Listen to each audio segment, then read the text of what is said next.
अभी तक हमने तुम लोगों से बहुत सारे राजाओं के बारे में बात करी। अलाउद्दीन खिलजी, शेरशाह सूरी, है ना, अकबर, सब।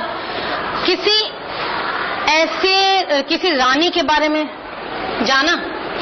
किसी रानी के बारे में जानते हो जिन्होंने अपने राज्य किया, बहुत बहादुर थी? रानी लक्ष्मीबाई।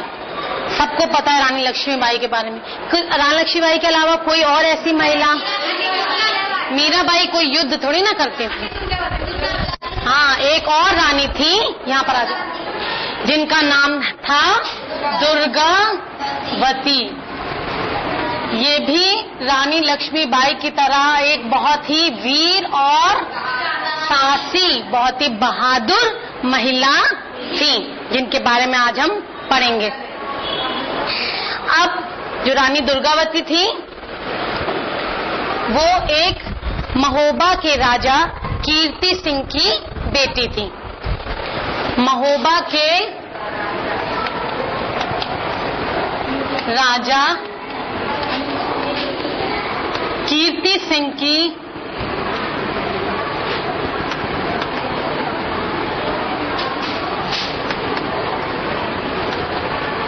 बेटी थी, यानी कि ये महोबा की राजकुमारी थी। राजकुमारी दुर्गावती। इनकी जब ये बड़ी हुई तो इनका जो विवाह था वो राजा दलपति शाह के साथ हुआ। इनका विवाह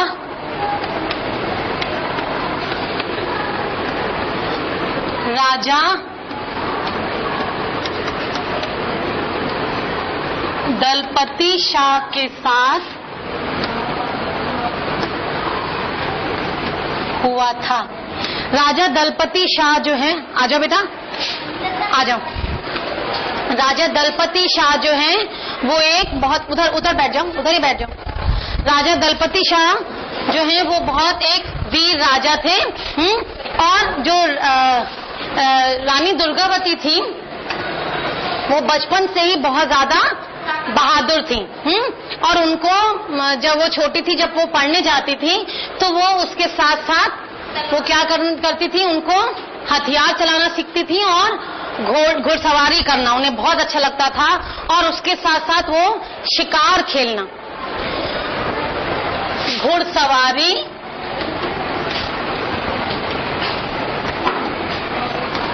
हथियार चलाना और शिकार करना, इन सब का उन्हें बहुत ही ज्यादा शौक था।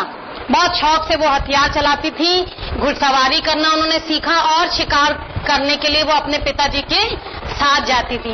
और बताओ, कई लड़कियां होती है ना, डरती है शिकार। कौन जाता है? डरती है ना लड़कियां कि कैसे मरे हुए जानवर को देखेंगे, कैसे देखेंगे। हाँ, लेकिन वो इतनी बहादुर थी कि शुरू से ही अपने पिताजी के साथ शिकार करने के लिए जाती थी। तो इस तरीके से जब वो इतनी ज्यादा बहादुर थी तो उनको वीर लोग ही उनको बहादुर लोग ही अच्छे लगते थे और वो बहादुर लोगों की कहानियां सुनते थे। बहादुर लोगों की कहानियां सुनने में उनको बड़ा मजा आता था। तो एक राजा थे दलपति शाह, ये भी बहुत वीर थे, बहादुर थे, इनका नाम बहुत ज्यादा मशहूर था। तो इन्होंने सोचा, रानी दुर्गावती ने ये तय किया कि मैं राजा दलपति शाह के साथ ही अपना विवाह करूंगी। तो इनका विवाह राजा दलपति शाह के साथ हुआ। और राजा दलपति शाह कहाँ के राजा थे?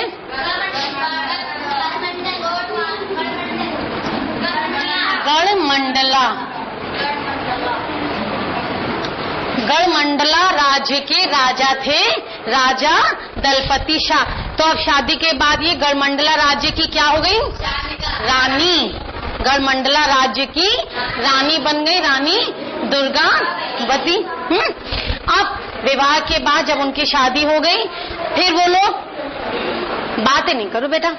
हाँ, विवाह के शादी के 1 साल बाद उनके एक पुत्र हुआ जिसका नाम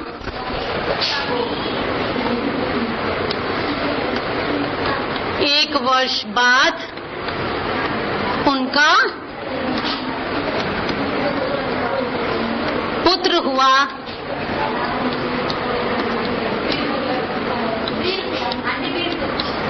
वीर नारायण।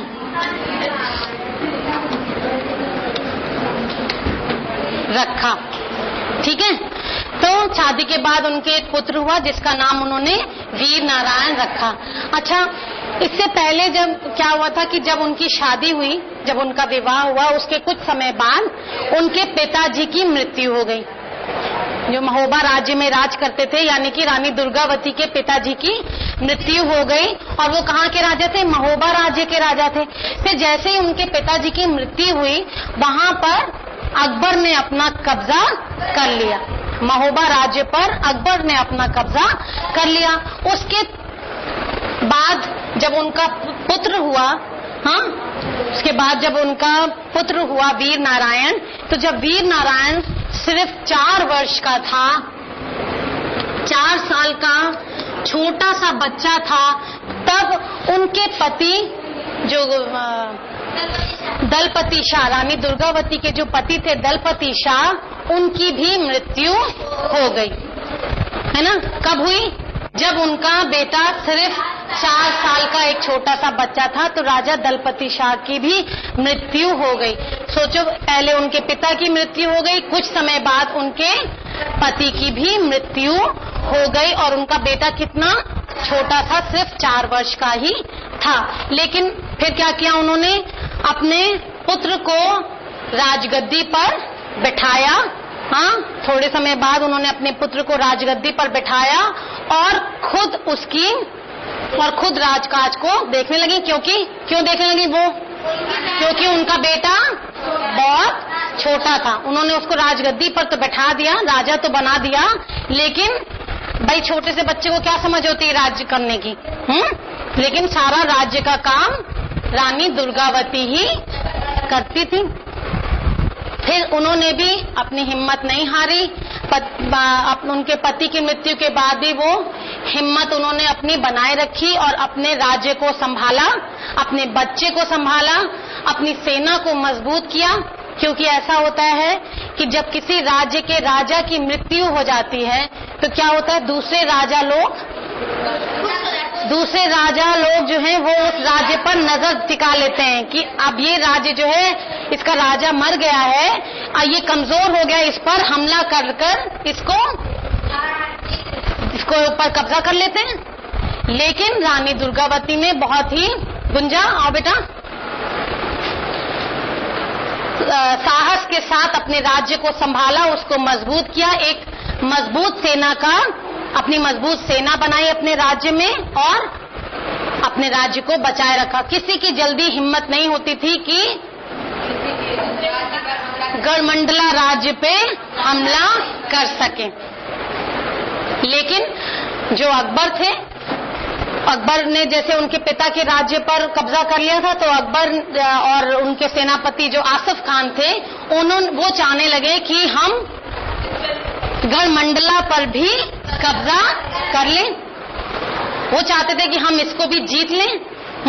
तो क्या हुआ, आसिफ खान ने क्या किया कि उसने अपनी सेना बनाई, सेनापति था वो अकबर की सेना का, उसने अपनी सेना बनाई और गढ़मंडला राज्य पर हमला कर दिया। लेकिन रानी दुर्गावती के सामने बाप रे, इतना बहादुरी से उसने अपनी जो लड़ाई करी अकबर की सेना से कि आसिफ खान को वहां से भगा दिया। हारना पड़ा आसिफ खान को, जबकि जल्दी कोई हरा नहीं पाता था, तो उन्होंने आसिफ खान को हरा दिया। तो राजा अकबर ने कहा, अरे तुमको हरा दिया रानी दुर्गावती ने?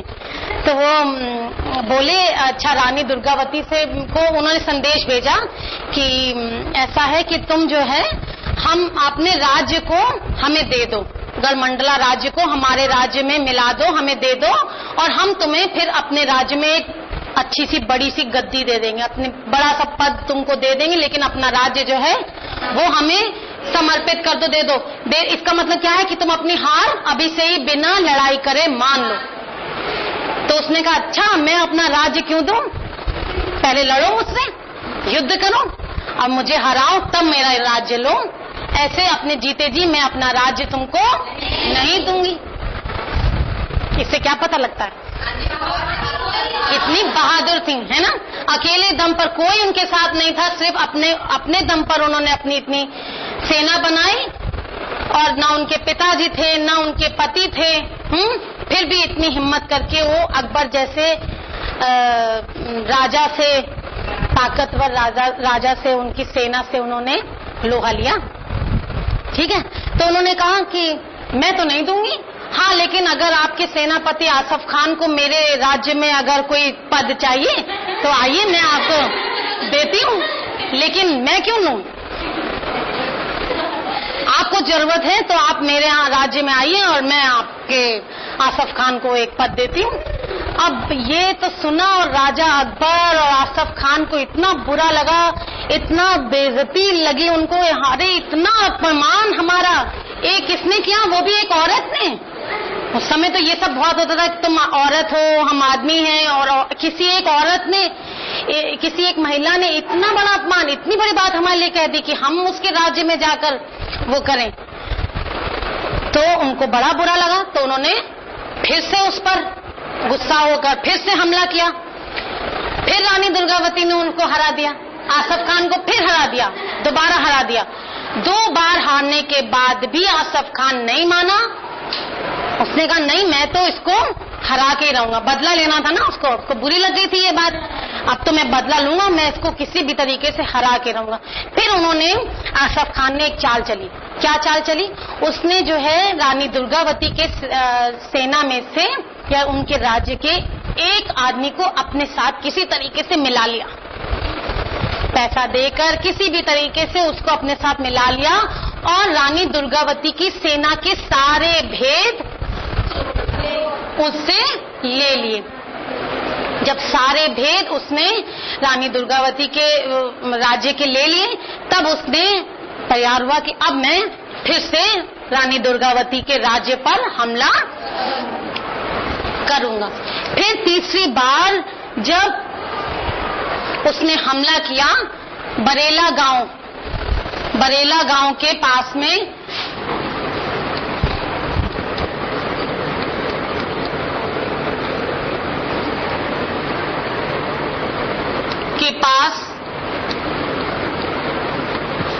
उसने 3 तरफ से रानी दुर्गावती को घेरा, 3 तरफ से अपने सैनिकों की मदद से रानी दुर्गावती को घेरा, और चौथी तरफ जो थी वो नर्मदा नदी थी। और इस युद्ध में उनका जो पुत्र था वीर नारायण भी रानी दुर्गावती के साथ इस युद्ध में शामिल हुआ। इस युद्ध में वो भी लड़ा आसफ खान के खिलाफ। तो क्या हुआ कि इस लड़ाई में जब उनका जो पुत्र था वीर नारायण, उसको भी एक तीर लगा, वो भी घायल हो गया, उसको भी बहुत चोट लग गई। तो रानी दुर्गावती के जो सैनिक थे वो वीर नारायण को एक सुरक्षित जगह पर ले गए। जब घायल हो जाता तो क्या करते हैं सैनिक जो हैं, वो उसको बचाने के लिए ले जाते हैं, कहीं किनारे पानी पिलाया या उसके मरहम पट्टी करी, कुछ किया। और वो तो राजा था वीर नारायण, वो उसको लेकर गए और उसको एक सुरक्षित स्थान पे रखा। और जल्दी से सैनिक गए, रानी दुर्गावती से कहा कि आपका बेटा जो है वो घायल हो गया, उसको चोट लग गई है, वो अब उसके अंतिम दर्शन करने के लिए आप आ जाइए, उसको मिल लीजिए एक बार। तो उसने अपने सैनिकों से कहा, अरे मूर्खों, ये क्या मुझे मतलब समय है बेटे से मिलने का? किस चीज का समय है ये समय क्या कह रहा है कि मुझे अपने राज्य को बचाना है। अभी युद्ध भूमि में और इसमें मैं लड़ रही हूँ, मैं अपने बेटे से जाकर कैसे मिलूंगी?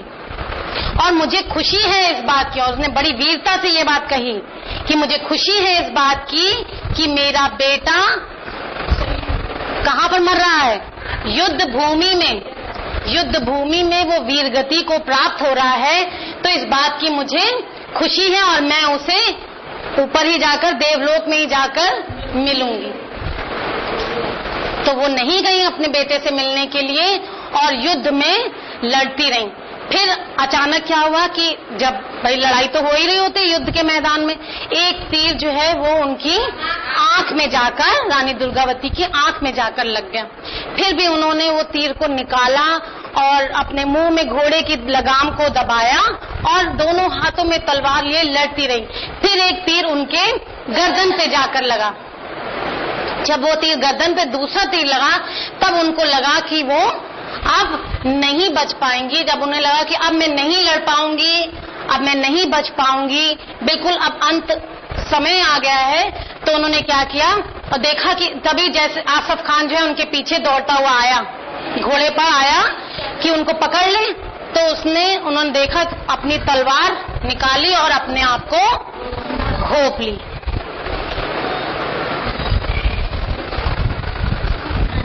और क्या किया, इस तरीके से क्या किया, उन्होंने कहा कि तुम मुझे नहीं पकड़ पाओगे। जीते जी, अपने जीते जी वो आसफ खान के हाथ नहीं आई कि तुम मुझे क्या मारोगे, मैं अपने आप को खुद ही खत्म कर लूंगी।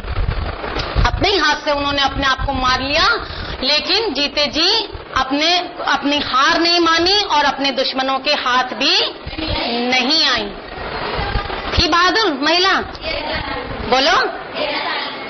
न बच्चे की चिंता करी, न कुछ किया, अकेले अपने दम पर अपने राज्य के लिए आखिरी समय तक लड़ती रही और लड़ते लड़ते वीर गति को प्राप्त हुई, शहीद हुई। अच्छा लगा सुन के? ऐसे बहादुर होना चाहिए।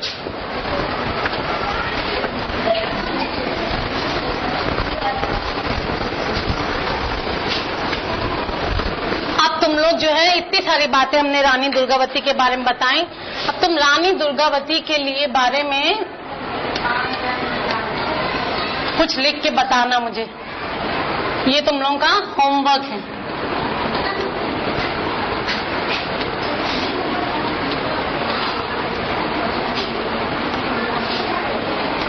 पांच पंक्तियां लिखो, सिर्फ 5 लाइनें उनके बारे में।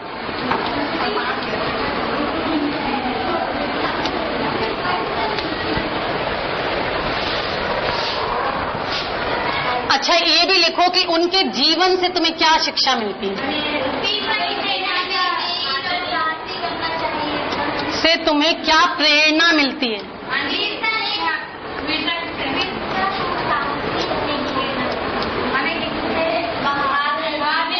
हाँ, हमें किसी से हार नहीं माननी चाहिए, है ना। हम किसी से कम नहीं हैं। हमें किसी से हार नहीं माननी चाहिए, लड़ो, है ना। और हर मुसीबत, किसी भी मुसीबत से हमें डरना नहीं चाहिए। हर मुसीबत का सामना हमें बड़ी ही हिम्मत और बहादुरी के साथ करना चाहिए।